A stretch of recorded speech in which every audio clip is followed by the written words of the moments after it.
1962, Boston. Officer Phil DiNatale was a gun-toting beat cop who just made detective.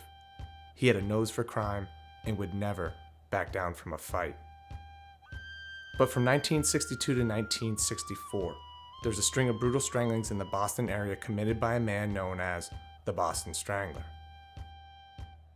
Detectives found themselves clueless, and a special task force was assembled. Phil DiNatale was one of 4 investigators who ended up working in the State House in the Strangler Bureau, assembled by then Attorney General Edward Brooke and run by his lawyer pal, John Bottomley. Phil was credited with finding key clues that led investigators to the name Albert DeSalvo, but the story's not so simple.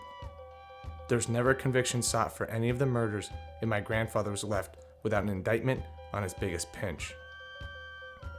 Then, an author by the name of Susan Kelly published a book in 1995 that proposes the alternate theory that the man my grandfather knew to be the Strangler was actually a fraud only seeking notoriety.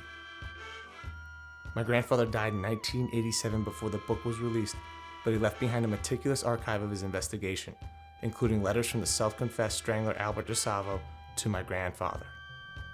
Never seen by the public, these letters give insight as to why my grandfather believed Albert DeSalvo was the Strangler.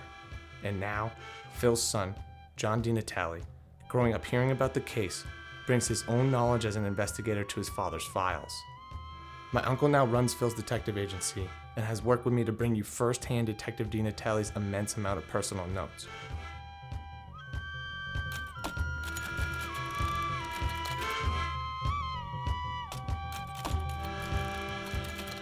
This web series is a footnote to the feature documentary and gives viewers a first-hand look at never-seen-before primary source material, the story of Detective Phil DiNatale and the Boston Strangler.